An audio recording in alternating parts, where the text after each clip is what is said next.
All right. Well, hey, welcome to another edition of the Dronecast. And here we're talking about the horrible news of DJI getting banned. And we're here with one of our Sky Network drone commanders. And a drone commander, these are income levels that people in the Sky Network earn for running their drone business. And we have a special guest, Ed here, Eddie, and Eddie has earned his drone commander coin, which means he surpassed the $1 million mark with his drone business, which is pretty incredible. So, Ed, I know you're in between shoots and you're out doing the do. So I appreciate you hopping on this call with us really quick. What is your take on all of this craziness that's going on? And so, well, first of all, let me bring everyone up to speed, and then I want to hear your opinion, and more importantly, how it's affecting you, or how you think it's going to affect you in the real world, actually out there making money with the drone and running a drone business. So, to get everyone up to speed, the FCC has just banned DJI drones. Well, not just DJI, but all Chinese drones. Well, actually, all foreign drones and their components. And what that ban actually entails is they're not actually banning all the drones, they're banning future FCC licenses. So, what that means is that the good news is that all the existing drones that are out there and all the drones that people have that are hobbyists or they're operating drones commercially or a side hustle and making money, they can still use their drones. They're not going to be bricked or shut down. It's not going to be illegal to operate them. All of those existing FCC licensed drones can still be imported, sold, serviced, flown, warranted. All that stuff can still happen. But what can't happen is future FCC licenses are not going to be granted to these companies, which are essentially every foreign drone manufacturer and part manufacturers are not going to be able to get future FCC licenses for new components, new parts, and new drones. So the good news is DJI also has somewhere between 9 and 16 FCC licenses already for products that have yet to go to production. So these, we might get lucky enough and see some of these. It could be a Air 4, it could be a Mavic 5, who knows what it's going to be.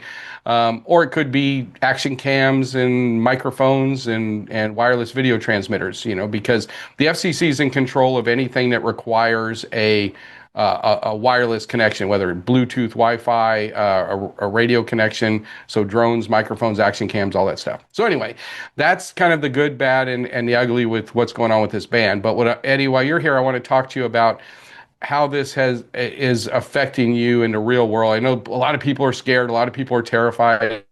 Personally, I don't think it's that big of a deal. I mean, it is a big deal, but as business owners, we just pivot and we deal with it.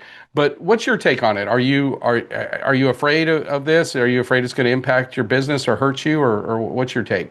Well, first of all, I absolutely do not think it's going to affect my business in a negative way. What I've seen with almost any industry, anytime you have something major that comes in and disrupts things, that's like the opportunity to make even more money, in my opinion, because you get those people, they do, everything's out. They either, if they've already started their drone business, they'll get out, or they're panicking and they just, I don't know. And for me, those ones that are in it that don't let it scare them, they're going to be rewarded from it. I'm already getting referrals, clients that have been realtors for years. And like one that I talked to on, I guess, I have no track of time. I think on Friday, her photographer and he's pretty new to her, but he told her that he's doing something else. He basically told her, we're not going to be able to use drones anymore. And, I don't know what you're going to do, but, I've got to, get into a different industry. So he kind of went back to what he was doing. So, that's a win for me. I feel bad for him because, I guess he doesn't really understand what's happening. He had her convinced that, I'm not going to be able to fly any drone. Nobody's going to be able to fly drones. So she was a little scared, when she called me on, what we're going to do. And I kind of explained it to her. She was like, oh, okay, well, that's cool. So she's like, well, I guess you're my new guy. So, and I'm sure I'll get more stories like that. So I I've heard don't some. see why everybody's getting so scared. Well, No, go yeah, ahead.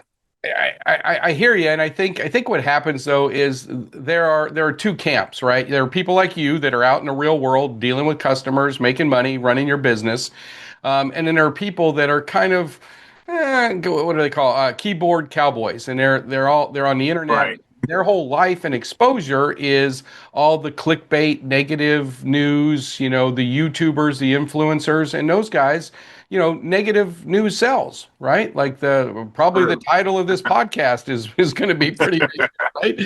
Just because that's what grabs people's attention, and so that's what they hear, and they hear it over and over again. And you've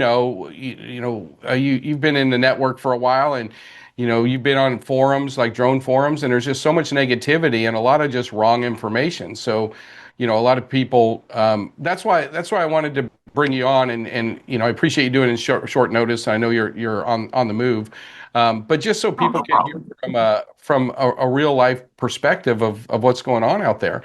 Now, like for you, what, in your opinion, what's the shelf life like with what you do? And what do you do? Do you mind sharing what's your main vertical market that you work in? My main vertical market is real estate and then small production videos for like small businesses, but primarily I would say 95% real estate. Now, Um, a lot of people say you can't make money with real estate with a drone. What would you say to them? I would say that that's very incorrect information. I'm a life that I'm very blessed with, and things have been, great for me ever since I got into this industry. And, even being a network member and, getting in and they teach you that real estate is the low hanging fruit, which, that's what I went in with and didn't think I would stay in it very long, but I enjoy it. It's very, very, very profitable. And I mean, I love it. And, the good thing about realtors is, you can network with them and get clients outside of real estate. And then you can even, to me, it's systems based. So it's easy to get it going and hire people and let it kind of just go on autopilot if you have the right people under you. And just let it be a cash cow while you go out and work and get, the bigger jobs that you want to get.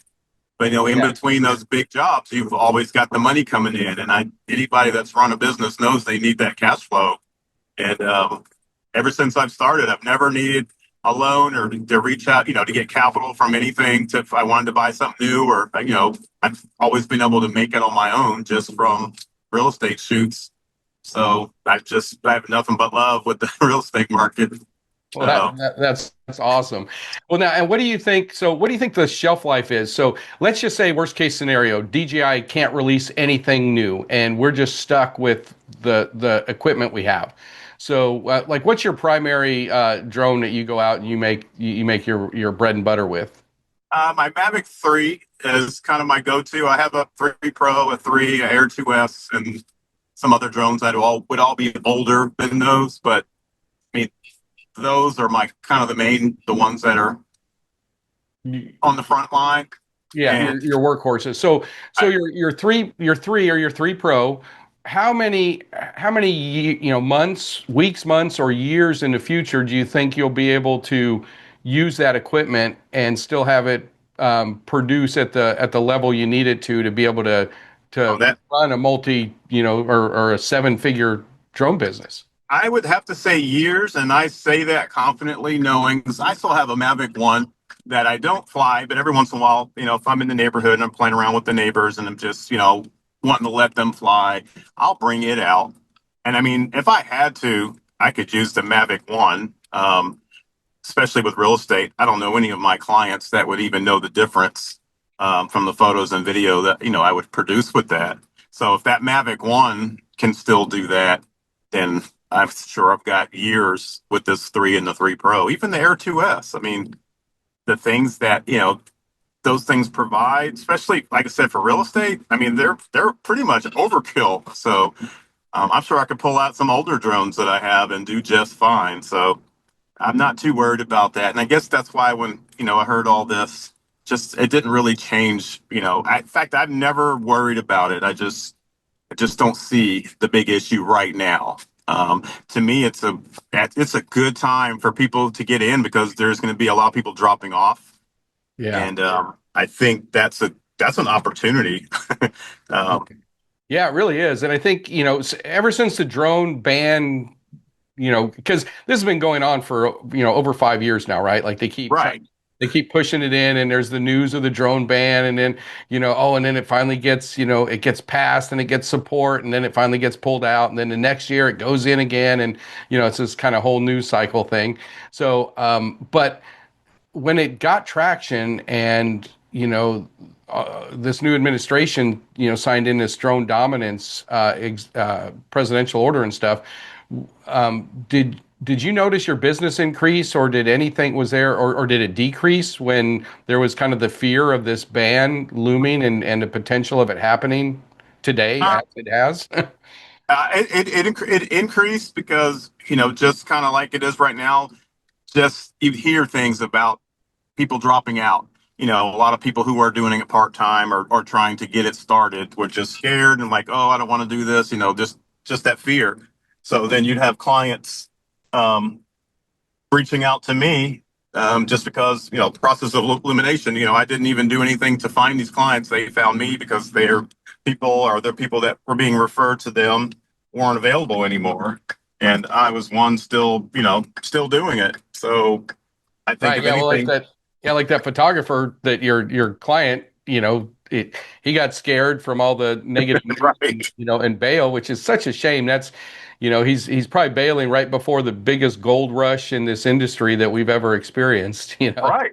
Exactly. And it's a perfect time to be in it. And I think for people that are even new to it, it's a great time for them too, because So, they're going to find out, people who have had their photographers for a while are going to have these ones that are dropping out or have them, just have them scared. So I think it's a good opportunity to, so let me ask you this: why? Because you've been doing this for a while. Why do you think this is the best time, right? Like, in spite of, let's eliminate the ban portion of it, because I think I agree with you there that it is increasing the demand, the scarcity, and the supply is actually decreasing. So it just creates more opportunity. People are going to be able to charge more, get more clients, get started faster, suck more. Not that I advocate people sucking, but the fact that we're producing aerial imagery, you can start out and not do great, and not have the great quality experience and all that, and still make money in this industry just right. because it's innovative and aerial imagery. But isn't there the advancements? Like you were talking about some pretty old drones. We're talking what, almost 8, 9 years old.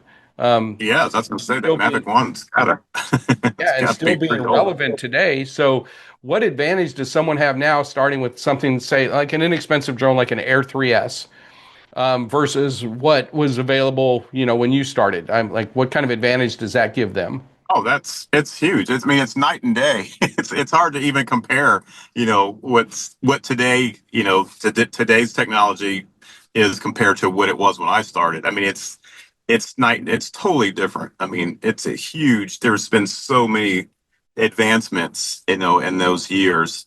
And another thing I say is because these people dropping out, for people who aren't afraid to get on the used market to find good used drones, there's going to be some deals out there because it's going to get saturated with used drones being sold. And that helps, if you're in that market when everybody's trying to sell, it's like, all right.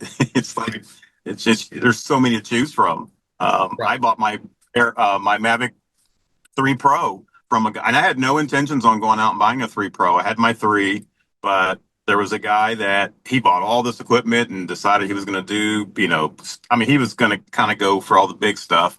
And he decided, "Oh, I don't know about drone stuff, and I doubt that this drone's going to be any good in a couple years." So he sold all his equipment, and I jumped on it, and I had to buy it. I mean, it was too good a deal. Yeah, too I good to mean, pass up, right? yeah, it's like, and then and I love the drone, but I wasn't in the market for it. So I know that's not the only case. I think there's going to be a lot of that, and I think people can take advantage um, Well, of the opportunities. and I know you mentioned going after bigger deals, and I know a lot of people, they tend to start that way. Like they're like, oh, I'm going to go buy the most expensive drone, the best equipment, and so I can get a client. and they go elephant hunting, right? They go for these great big projects and stuff that they Right. don't really know anything about. And I think it's just kind of human nature. We get sucked into the sexy, the big sexy projects. And I know you've had lots, like you've had, Inspire drones, you've had Matrice drones, you've had, big heavy lifter, Taro drones and stuff, and some carbon core. But I mean, you probably still have kept some from nostalgic reasons, but you probably sold most of the ones you're not Yeah, using, right? I pretty much sold them all. Yeah, I've got my Taro just because that was like my first big octocopter, but I've pretty much sold all the hardware off of. I mean, all the, the IMU and the motors and the, yeah, pretty much everything. So it's just like a chassis in my office, but it's just so got that cool factor. So it's, Right. it's in my office on my shelf. So But it's I've hard. got rid of all the Inspires because I just, for what the Mavic 3 can do, it's just why. And if I ever have a job where I need to shoot it, you can just go down to Camera Exchange and rent one. And Yeah. it just doesn't make sense to have it sitting on the shelf when I know I'm not going to use it. Yeah, So that's a great point. And I think that and it highlights what I teach all the time when I talk about is that drones are just tools, right? And so you just right, want to have the right tool for the right job. And there's no reason if you're never going to use a Sawzall, or you're never going to use a bucket loader or something, why do you need a bucket loader in your garage, right? If you're never right, yeah, right? for just in case, Yeah, it's in just case that's I it. might need it someday. And especially with drones, there's new technology that's coming out. Um, Right, and now our growth might be stunted a little bit. We might actually go backwards a little bit here in the United States um, because of this ban. But there's still, the good news is like drones are still available. We can still get them. They're still, going to be serviced and all that stuff. But that brings me to another question, and then we'll wrap this up because I know you need to get running. Um, the the U.S. drone manufacturers that are available, because a lot of people say, well, what are the if I can't get a DJI or any other foreign drone, what DJI or what American-based company can I get a drone for? And what would you say to that? that's a good question because I've not even I've never looked into American made drones. I've always wished for it. I've seen them at some of the drone expos, and it's just you know from what I've seen, and this has been years ago. I mean, everything that was all U.S. parts was very expensive, Yeah. and didn't have to even worry about it because we had what we have now. So that will probably change in the future, but tackle that when we get to it. I'm not going to shut everything down and be scared because of what could happen 10 years ago. I've learned that what if you can't base your business off of what if. Because Right, right. Yeah, that's so true. Yeah, and I think and that's a great point because there's really no U.S. manufacturers that cater to the consumer and to pro us, market. right, And they're all going after government money, taxpayer money, right, and exactly, and that's why stuff is so expensive. I remember over a decade ago, I was at one of the expos. I think it was AUVSI, and they had the Lockheed Martin drone there, and it was essentially like a equivalent to like a Phantom 3, right. but it Yes, had I a remember that Lockheed. one. Yeah, it had a Lockheed Martin IMU on it, right? And it Yes, was 150 grand, or you could buy the Phantom 3 for like what $1,000 or something. right. So I And guess if you work for the government and that's in your budget, they'll pay ridiculous amounts of money for things yeah, because it's not their money. well, yeah, and that's a good point too, because these big companies they have budgets that they have to Right, spend, right? And if they don't spend their budget, they lose it, so they max right, it out every year. But yeah, I think that we're going to be potentially, and I think the underlying reason for this whole um, the 1709 and part of this the NDAA, which is this whole ban that's coming up. The reason they're doing it this way, my opinion is it's 100% political, which is good news in you're several right, reasons, right, and I'll talk about that real quick. But the reason I think it's political is because, first of all, I don't think there's any national security risk, right? Because if there was truly a national security risk, they would have done an audit immediately, right? Like to right, prove that it was. Now they haven't done the audit because the audit has to be made public, and the last thing they want to do is show that there's no national security threat, and then they can't ban the Chinese drones, which are right. leaps and bounds ahead of them. But they also know that there's no U.S. drones that even come close to it that can compete on quality, price, features, safety, and and price. Um, but this will give them 5-ish years to try and get the tech up. And what'll probably happen is these companies will get big government contracts. They'll get lots of taxpayer money. They'll build up, and then and only then will they maybe consider to start catering to the consumer market because there's just not as much money. I mean, think about it. Right.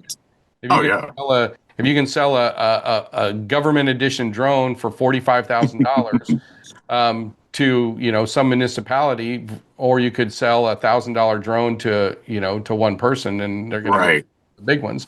Um, Right. and so I think what that's going to give them time to kind of ramp up as DJI kind of slowly gets phased out. And what I mean by phased out is the drones, like if we don't get any new drones, the Air 3S or the Air 3S and the Mavic 4 Pro are amazing drones now, and they'll be amazing next year, and they'll be pretty amazing the year after that, and they'll be okay the next year, and then 5 years from now, they're going to be kind of old, right? And so at that point, they'll be able to hopefully have something that's U.S. based. And I think in Right. the end, we'll end up winning. Because I'm a big free market guy. I'm super disappointed in the United States for this ban the way they're doing it because Right. I'm a big fan of, hey, let the best win. Let them compete. They all throw their best out in the marketplace, and then us as consumers, we vote with our dollars and we pick a winner. And we've clearly picked a winner. It's clearly DJI by like, Right. DJI has so much of the market share. Depending what report you read, they have upwards of 90% of the market share in the US. And number two, the last report I saw, number two had just over 2% of the market share. So number one's over 90, number two is 2%, and then all the rest of them are less than 2%. And so what's the best way to get a lot of that market share? Get rid of number one, right? That's right. Then it happens. So, which I think sucks, and it's embarrassing and appalling. It And is. It does suck. I obviously, mean, because that's what it is. It's like yeah, they can deny it all they want, but we know of all the other things that are out there that could be a security risk to the United States. This is, it's just everything leads to exactly what you just said.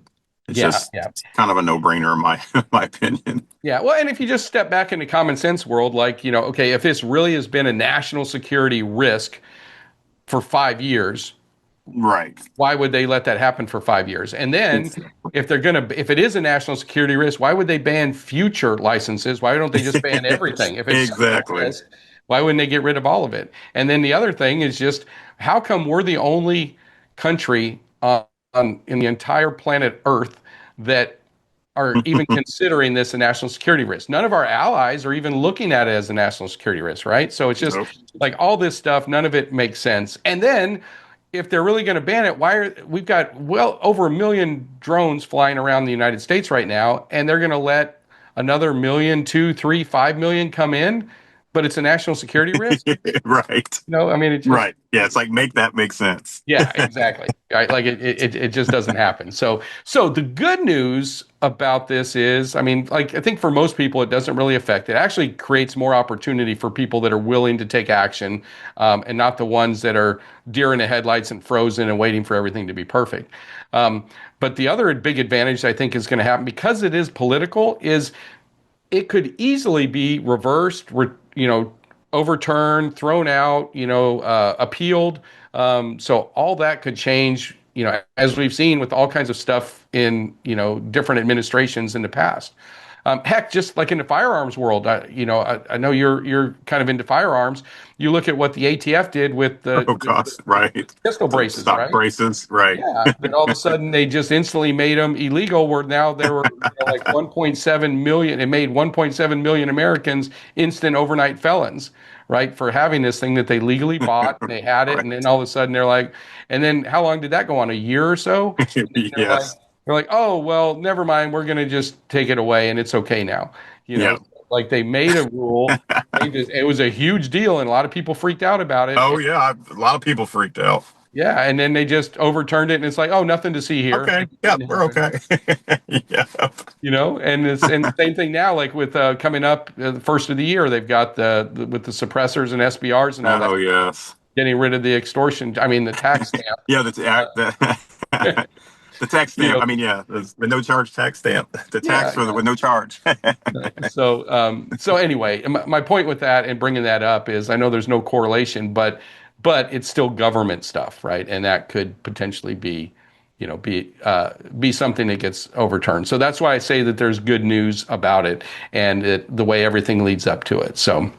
Right. All right, cool. Well, Ed, thanks for stopping by and No, sharing your my thoughts pleasure. on all this stuff. And hopefully, this gives some people out there that are listening a little bit of peace, because I know a lot of people are freaked out and scared. And oh my gosh, if I fly my drone, the Black Hawks are going to fly out, and the jump out planes are going to come rappel down and take me to Guantanamo Bay, and no one's going to see me.